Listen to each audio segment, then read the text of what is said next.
మన వారాహి సిల్వర్ జ్యువెలరీలో అద్భుతమైన ఆఫర్స్ పొందండి మరియు కార్ గెలుచుకునే గొప్ప అవకాశం. Welcome to it's TV. నేను మీ నాగరాజ్ బైర్శెట్టిని. అనంతపురం జిల్లా ఈ పేరు వినగానే అందరికీ గుర్తుకొచ్చేది కరువు. కరువుకు ఆలవాలం అనంతపురం జిల్లా. మరొక పేరు కూడా వినిపిస్తుంది. అనంతపురం అంటేనే అన్నదాతల ఆత్మహత్యల గురించి కూడా ఎక్కువ వినిపించే ప్రాంతం కూడా మన అనంతపురం జిల్లానే. ఎందుకంటే ఆరుగాలం శ్రమించి ఈడ పంటలు సాగు చేసినా కూడా తీరా అంటే అతివృష్టి అనావృష్టి అనేది ఎక్కువగా జరుగుతుంటుంది అనంతపురంలో. అసలు వర్షాధారం పంటలు ఎక్కువ అంటే వర్షాలు సరిగ్గా లేనప్పుడు కూడా ఈ పంటలు ఎండిపోవడము, పంట దిగుబడి చేతికి రాకుండా పోవడం జరుగుతుంది. కానీ అతివృష్టి కూడా అప్పుడప్పుడు ఉన్న వాటికన్నా విపరీతంగా వర్షాలు కూడా వరదలు రావడం వల్ల కూడా ఇక్కడ పంట నష్టం ఎక్కువ. తద్వారా కూడా వ్యవసాయం మీదే ఆధారపడ్డ ఇక్కడి రైతాంగం నష్టాలను చవిచూస్తూ ఆత్మహత్యలు చేసుకోవడం కూడా ఇక్కడ పరిపాటిగా మారిపోయింది. ఆత్మహత్యలకు కేర్ ఆఫ్ అనంతపురం జిల్లా అని అంటుంటే ఉంటాం అనమాట. అలాంటి అనంతపురం జిల్లా ఇది కరువు జిల్లా కాదు, రాయలేలిన రతనాల జిల్లా. ఈ అనంతపురం జిల్లా నిరూపించడానికి ముందుకొచ్చారు మన అనంతపురం జిల్లా సింగనమల నియోజకవర్గం గార్లదిన్న మండలం కోటంక గ్రామానికి చెందిన కేవి రమణారెడ్డి గారు. ఎలాగంటారా, అందరూ కూడా అనంతపురంలో మామూలుగా ఎక్కువగా సాగు చేసేది వేరుశనగ పంటని. ఇక ప్రధాన వాణిజ్య పంటగా వేరుశనగ పంట ఉంటుందన్నమాట. కానీ వేరుశనగ పంట తరువాత పండ్ల తోటలు ఎక్కువగా ఇక్కడ సపోటా, దానిమ్మ, చీని, అరటి, ద్రాక్ష, ఇటీవల కాలంలో dragon fruit, white and red dragon fruit, ఖర్జూరం, ఇలాంటివన్నీ కూడా వాణిజ్య పంటలు చూస్తే ప్రతి ఒక్క రైతుకు కూడా సవాల్ విసిరే పరిస్థితికి వచ్చాడు మన అనంతపురం జిల్లా రైతు. అయితే వీళ్ళన్నిటికీ కూడా సవాల్ విసురుతూ అంటే ఎన్ని సాగు చేసిన అనంతపురానికి యాపిల్ని తీసుకురాలేకపోతున్నామే, యాపిల్ని మనం యాపిల్ కాదు కదా, యాపిల్ చెట్టుని మనం కల్లారా చూడగలమని అందరూ అనుకుంటున్న తరుణంలోనే కోటంక గ్రామానికి చెందిన రమణారెడ్డి గారు యాపిల్ ని మన ముందుకు తీసుకొచ్చారు. ఎక్కడి నుంచి అంటారు? ఇజ్రాయెల్ నుంచి. అక్కడ ఇజ్రాయెల్లో కూడా భారతదేశ వాతావరణం అంటే మన అనంతపురం జిల్లాలో, భారతదేశంతో పక్కన పెట్టి అనంతపురం జిల్లా గురించి మాట్లాడుకుంటాం. మన అనంతపురం జిల్లాలో ఉన్న వాతావరణాలకు తగ్గట్టుగా ఇజ్రాయెల్లో కూడా ఉంటుందన్నమాట. అక్కడ కూడా అదంతా ఎడారి ప్రాంతము, నీళ్లు తక్కువగా ఉన్న ప్రాంతం అది. అలాంటి ప్రాంతంలో యాపిల్ ఎలా పండుతుందంటారా? ఇజ్రాయెల్ కదా, వాళ్ళు ఎక్కడ కొత్త కొత్త ఆవిష్కరణలు చేస్తుంటారు, కొత్త కొత్త టెక్నాలజీస్ చాలా అన్నమాట. అలాంటి దేశం కూడా మనం ఎందుకు పండించకూడదు యాపిల్ అని వాళ్ళు ఒక ఛాలెంజింగ్ 5,000 హెక్టార్లలో యాపిల్ పంటను సాగు చేస్తారు. తక్కువ నీటి శాతంతో ఎక్కువ పంట వచ్చేలా కొత్త వంగడాలను ఆవిష్కరించి యాపిల్ పంటను సాగు చేశారు. ఆ విషయాన్ని తన స్నేహితుడు జాఫర్ ద్వారా తెలుసుకుని, అంటే జాఫర్ ఇదే అనంతపురం చెందిన వ్యక్తి, ఇతనికి 1వ తరగతి నుంచి 10వ తరగతి వరకు రమణారెడ్డికి క్లాస్మేట్ అంట. అతని ద్వారా తెలుసుకొని తన బాధలు చెప్పారు. అప్పటికే తను వేరుశనగ, బొప్పాయి, డ్రాగన్ అన్ని కూడా సాగు చేసి కొంత నష్టపోయిన విషయాన్ని అతను దృష్టి ఎందుకో యాపిల్ సాగు చేస్తుడు, ఇక్కడ యాపిల్ పండిస్తున్నారు, ఇంత ఎండ ప్రాంతాల్లో కూడా యాపిల్ పండిస్తుంటే అనంతపురంలో నువ్వు ఎందుకు యాపిల్ పండించకూడదని తన స్నేహితుడు చెప్పడంతో ఇక ధైర్యం చేసి అక్కడి నుంచి కూడా సరే నాకు పంపించు మొక్కలు, నేను ఇక్కడ సాగు చేస్తానని.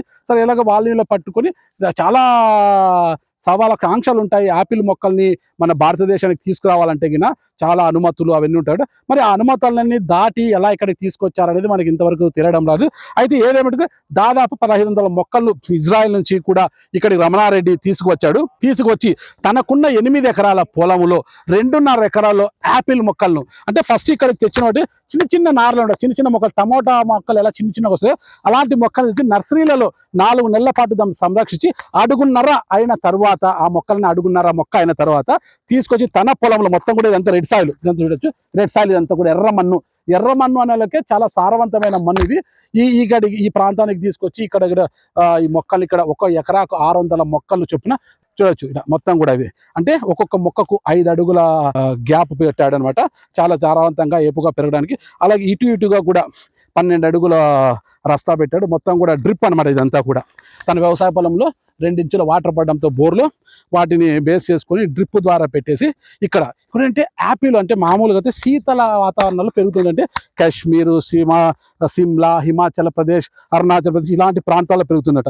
సిమ్లా యాపిల్ సాగుకు మనము సరాసరి తీసుకుంటే ఒక 800 గంటలు చల్లటి వాతావరణం నమోదు కావాలి. ఒక 3 నెలల్లోని 800 గంటలు చల్లటి వాతావరణం రాత్రిపూట నమోదు అయితేనే మంచి సాగు వస్తుంది. కానీ వీటి పరిస్థితి అలాగనమాట, అంటే వేడి వాతావరణానికి సైతము తట్టుకొని ఈ మొక్క పెరుగుతుంది. ఇలాంటి మొక్కని ఇజ్రాయెల్ నుంచి, అంటే ఇది కేడి రకం అని చెప్తున్నాడు ఆయన. కేఎల్డి రకం మొక్కను ఇక్కడికి తీసుకొచ్చేసి ఇక్కడ నాటాడు. మొక్క నాటినప్పుడు దీనికి నీళ్లు కూడా ఎక్కువ అవసరం లేదన్నమాట. 3 రోజులకు ఒక్కసారి ఒక్కొక్క మొక్కకు గంట పాటు నీటిని పెట్టేశారు. ఆ నీటితోనే ఎక్కువ ఉంటుంది. ఈ మొక్కలో నీటి శాతం కూడా ఎక్కువ ఉంటుంది అనమాట. నీటి శాతం ఎక్కువ ఉంటుంది. వీటన్నిటి కూడా ఎలాంటి రసాయనాలు వాడకుండా మొక్క పెట్టినప్పటి నుంచి కూడా సేంద్రియాలు అంటే వాన పాములంట, ఆవు పేడ, ఇతరత్ర సేంద్రియాలని కుళ్ళిన పదార్థాలు వాటితో తయారు చేసిన ఒక సేంద్రియ ఎరువునే తీసుకుని వచ్చి ఈ మొక్కలకు వేయడము. ఇప్పుడు మొక్క పూత దశ అయిపోయి కాయ దశకు వచ్చి కాయ దశలో వచ్చిన తర్వాత చిన్నపాటి ఏదో రసాయనాలు వాడారని చెప్తున్నారంటే తెగుళ్ళు అవి వాటి బారిన రాకోకుండా. అయితే ఒక ఎకరా అంటే తొలి ఏటా ఒక ఎకరాకు ఏటా కూడా మొదటి క్రాప్లోనే 6 నెలలకు ఒకసారి క్రాప్ వస్తుంది. మొదటి క్రాప్లోనే దాదాపు 3 టన్నుల యాపిల్ వచ్చింది. అది కూడా బెంగళూరుకి ఆయన తరలించడం జరిగింది. 3వ ఏడాది నుంచి కూడా ఎకరాకు 8 టన్నుల నుంచి 10 టన్నులు దిగుబడి వచ్చే అవకాశం ఉంటుంది ఈ పంట. అయితే ఇది దాదాపు 30 ఏళ్ళు ఈ పంట లైఫ్ వచ్చేసి, ఈ మొక్క లైఫ్ 30 ఏళ్ల పాటు. అంటే ఏడాదికి 2 క్రాపులు ఇస్తూ 30 ఏళ్ల పాటు ఈ పంట ఫలసాయం ఇస్తుందని అక్కడి వారు చెబుతున్నా కూడా ఇజ్రాయెల్ వాసులు. అయితే ఇది దాదాపు 20 ఏళ్ళ అంచనా పెట్టుకున్నాడు ఆయన. 20 ఏళ్ళ అంచనా పెట్టుకుని ఈ పంటను సాగు చేయడం జరిగింది. అయితే మనం ఎక్కడ చూడొచ్చు అనమాట. పంటకు అక్కడక్కడ పేపర్లు కట్టారు, మనం చూడొచ్చు. పేపర్లు కట్టింది. పేపర్ కట్టకపోతే ఏమవుతుందంటే ఈ కాయ వచ్చినప్పుడు పక్షులు వచ్చేసి ఈ కాయ మీద కూర్చొని ఇలా కొరకడం వల్ల ఈ కాయ వేస్ట్ అవుతుంది అనమాట. ఇది చూడొచ్చు మనం. కాయ ఇది వేస్ట్ అయిపోతుంది. దీనివల్ల ఏమవుతుందంటే ఈ కాయని పడేయాల్సి వస్తుంది. కాబట్టి అక్కడక్కడ పేపర్లు కట్టిన విషయాన్ని మీరు చూడొచ్చు మీరు. మరి ఇదేనట. అంటే అనంతపురం జిల్లా ఏంటి, యాపిల్ సాగు చేయడం అంటే ఎవరయ్యా రైతు అనుకోవచ్చు మీరు అంతా కూడా. అదే ఆయన ధైర్యం. అంటే ఎన్ని పంటలు చేసినా కూడా ఏదైనా ధైర్య సాహసి లక్ష్మి అనే ఉద్దేశంతో ఆయన ధైర్యంగా యాపిల్ పంటను సాగు చేయడానికి ముందుకు దూకాడు. దూకినట్టే సక్సెస్ సాధించాడు. అంటే యాపిల్ పంట సాగు చేస్తానని చెప్పినప్పుడు తన మిత్రులు కావచ్చు, తన బంధువులు కావచ్చు, వాళ్ళంతా కూడా నీకైనా వెర్రా, నువ్వు పిచ్చోడునట్టున్నావే, నువ్వు యాపిల్ పంటను సాగు చేస్తావా, నీకైనా పిచ్చ, మన ప్రాంతంలో ఏంది యాపిల్ పండడం ఏంది అని చెప్పారట. అయితే లేదు నేను పండించి తీరుతాను, ఎందుకు రాదో చూస్తా, గతంలో నేను అన్ని పండించాను కదా, డ్రాగన్ పండించాను, ఖర్జూరం పండించాను, అన్ని పండించాను కదా, యాపిల్ కూడా పండిస్తాను దిగుడు. అదే అందరికీ కాచాడు. ఎందుకంటే కర్ణాటక హీరేహల్లి శాస్త్రవేత్తలు సైతము అక్కడికి ఈ సిమ్లా నుంచి కొన్ని మొక్కలను తీసుకువచ్చి అక్కడ యాపిల్ పంట సాగు చేయాలని వాళ్ళు పరీక్షించినా కూడా ఇంతవరకు ఎందుకు కూడా కనీసం పూత దశ కూడా రాలేదంట. దాదాపు ఏడాదైనా పూత దశ కూడా రాలేదు. ఇక మొక్కలు పెరిగే అవకాశం కూడా లేదని వాళ్ళు ఇదవుతుందన్నమాట. అయితే కర్ణాటకలోనే మరికొంతమంది కూడా సిమ్లా యాపిల్ సాగు చేయాలని చూస్తే అవి రాలేదన్నమాట. అయితే ఈయన ఇజ్రాయెల్ నుంచి కేఎల్డి రకాన్ని ఇక్కడికి తీసుకొచ్చి సాగు చేశాడన్న విషయము అందరికీ తెలియడంతో ఒక్కసారిగా అందరూ నిశ్చేష్టులు అయిపోయారు. ఏంటి యాపిల్ పంటను సాగు చేశారా, వామ్మో ఎక్కడ అంటూ. ఈ విషయము యూటీవీ ద్వారా బహిర్గతం కావడంతో రాష్ట్రమే కాదు ఉభయ తెలుగు రాష్ట్రాల నుంచి కూడా రైతులంతా కూడా పొలోమంటూ క్యూ కట్టారు ఈ రోజంతా కూడా ఈ యాపిల్ పంట చూడడానికి. అంటే నేను సైతము నా చిన్నతనం నుంచి కూడా యాపిల్ని తినడం తప్పితే యాపిల్ చెట్టుని చూసిన వాడిని కాదు నేను. అలాంటిది నేను సైతం ఈరోజు యాపిల్ డైరెక్ట్గా యాపిల్ చెట్టుని ఇక్కడ చూస్తూ చాలా సంతోషంగా ఉంది. యాపిల్ ఇలా తీసుకొని చెట్టు మీద నుంచి ఇప్పటికి నేను 2-3 కాయలు కూడా తినడం జరిగింది. పాపం ఆ రైతుకు నష్టం చేశాను నేను. ఇలాంటిది ఇప్పుడు మనం మాట్లాడుకున్నాం కదా, పేపర్లు కడతారు, ఇదంతా కూడా పక్షుల నుంచి రక్షించుకోవడానికి పేపర్లు కడుతుంటారని. ఏదో ఇది చూడొచ్చు ఇక్కడ, ఇది పేపర్ అనమాట. ఇలా పేపర్ కట్టడం వల్ల ఈ కాయకి రక్షణగా ఈ పేపర్ కడతారు అనమాట. రక్షణ కట్టడం అంటే పక్షుల నుంచి వీటిని కాపాడుకోవడానికి ఇలాంటివి ఉంటాయన్నమాట. ఓవరాల్ కంటే గతంలో మనం తీసుకుంటే అగ్గిపెట్టెలో పట్టేంత చీరను నేతన్న దేశానికి గర్వకారణంగా ఎలా నిలిచాడు, అలాంటిది ఈ రోజు కోటంకకు చెందిన మన కేవీ రమణారెడ్డి కూడా యాపిల్ పంటను సాగు చేసి ఈ పంటను అందరికి కూడా పరిచయం చేయడం. ఈ రోజు పిచ్చోడు వెర్రోడు అన్న వారందరూ కూడా ఈరోజు యాపిల్ ఈ స్థాయిలో చిన్న మొక్కలు ఈ స్థాయికి వచ్చి గుత్తులుగా ఇప్పుడు యాపిల్ కాయడంతో అందరూ కూడా ముక్కులు వేసుకొని వెర్రోడు అన్న వాళ్ళే ఈరోజు రమణారెడ్డి ఒక హీరో, మన పేరు కోటంక పేరును రాష్ట్ర వ్యాప్తంగా మారుమోగేలా చేశాడు అనేది అందరూ కూడా పొగుడుతున్నారు. మరి ఇంకొకటి ఇక్కడ తీసుకుంటే మనము ఈ పొలం జాతీయ రహదారికి పక్కన ఇక్కడ లేదంట. చాలా మారుమూల ప్రాంతంలో ఉంది, కొండ ప్రాంతాలు ఉంది, బండి రాస్తా అసలు కాలినట్టు కూడా సరిలేదన్నమాట. కార్లలో రావాలన్నా చాలా ఇబ్బందికర పరిస్థితి. ఇలాంటి మారుమూల ప్రాంతంలో కూడా రైతు ఒక ఛాలెంజింగ్ గా తీసుకొని ఈ పంటలో ఇక్కడ యాపిల్ సాగు చేసి ధైర్యంగా, అంటే మొత్తం దాదాపు ఇంకా 15 లక్షల రూపాయలు ఖర్చు అయింది అనమాట. అంటే ఒక సామాన్యమైన రైతు, ఒక చిన్న రైతు అయినా అలాంటి వ్యక్తి 15 లక్షల రూపాయలు ఖర్చు పెట్టి ఈ పంటను సాగు చేయాలంటే ఒక ధైర్యం అనమాట. అది ఏమాత్రం అటు ఇటు అయినా కూడా అతను పూర్తిగా ఇదే పరిస్థితి ఉందన్నమాట. అసలు ప్రభుత్వం నుంచి ఎలాంటి ప్రోత్సాహం లేకోకుండా, ప్రభుత్వ అధికారులకు తెలియకుండానే, ఎలాంటి ఇది లేకుండా, ఎవరి మద్దతు లేకుండా తను సొంతంగా తన సొంతంగా డబ్బును సమకూర్చుకొని ఇప్పటి వరకు ఈ పంటను తీసుకొచ్చాడు. ఇంత జరిగినా కూడా రమణారెడ్డి ఏమంటున్నాడు, ప్రభుత్వం నుంచి నాకు ఏం అవసరం లేదు, భవిష్యత్తులో ఈ పంటను జిల్లాలో మనము ఇంకా ఏపుగా పెంచాలని, అందరికీ పంపిణీ చేయాలని కూడా ప్రభుత్వం కూడా ఇలాంటి మొక్కలను మనము డెవలప్ చేసి అందరికీ కూడా సబ్సిడీ రూపంలో అందిస్తే, డ్రిప్ కావచ్చు, మొక్కలను కావచ్చు, వీటిని సమృద్ధిగా పెంచడానికి సబ్సిడీ అందిస్తే చాలా బాగుంటుందని రమణారెడ్డి కోరుకుంటాడు. ఇది ఇక ఈ చెట్టు చూడొచ్చు మనం, ఎంత బాగున్నాయి చూడండి. యాపిల్ ఇప్పుడు ఎర్రగా ఎలా కాస్తున్నాయి, గుత్తులుగా కాస్తున్నాయి అనమాట.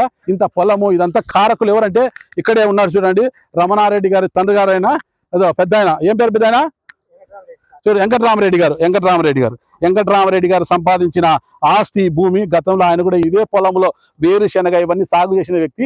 ఈ రోజు తన కుమారుడు రమణారెడ్డి మాత్రం ఇక్కడికి వచ్చి యాపిల్ పంటను సాగు చేసి తండ్రి కళ్ళల్లో ఆనందం చూస్తున్నాడు ఈ రోజు. ఓకే, తండ్రి చూడు ఎంత గర్వంగా ఉన్నారు ఈ రోజు. ఈయన కుమారుడే మన రమణారెడ్డి, అనంతపురం జిల్లాకు గర్వకారణంగా నిలిచిన వ్యక్తి. మన యాపిల్ అనంతపురం జిల్లాకు పరిచయం చేసిన వ్యక్తి మన రమణారెడ్డి అని చెప్పడానికి కూడా నాకు ఎంతో గర్వకారణం. ఎందుకంటే నేను కూడా అనంతపురం వాసినే కదా, అనంతపురం వాసిని. రైతు దేశానికి వెన్నెముక అంటాడు కదా, అలాంటిది మన రమణారెడ్డి, రైతు రమణారెడ్డి ఈరోజు అనంతపురం జిల్లాకు ఒక వెన్నెముకగా నిలిచాడు. అపజయాలతో పంటలు సాగు చేసి వ్యవసాయం అంటేనే బేజారు, రియల్ ఎస్టేట్ వైపు మొగ్గు చూపుతూ ఉన్న పంట పొలాలను సైతం రియల్ ఎస్టేట్ వ్యాపారాలకు అప్పజెప్పేసి వలసలు వెళ్ళిపోతున్న ఈ జిల్లాలో వ్యవసాయ పొలాలు ఉండేది రియల్ ఎస్టేట్ వ్యాపారులకు దారదత్తం చేయడానికి కాదు, మనం పంటలు సాగు చేసుకోవడానికి, మన భవిష్యత్తును మా బంగారమంగా చేసుకోవడానికి, నిరూపించడానికి రమణారెడ్డి గారు కంకణం కట్టుకున్నారు. అతను కంకణం కట్టుకొని ఈరోజు యాపిల్ పంటను సాగు చేసి అందరికీ ఆదర్శంగా నిలుస్తున్నారు. మరి ఏం చేద్దాం, ఇలాంటి సక్సెస్ సాధించిన రమణారెడ్డికి మనం అందరం కలిసి ఒక బెస్ట్ ఆఫ్ లక్ చెప్పడం తప్పితే ఏం చేయగలము. ఇలాంటి రమణారెడ్డిని ప్రభుత్వం ప్రోత్సహించాలి.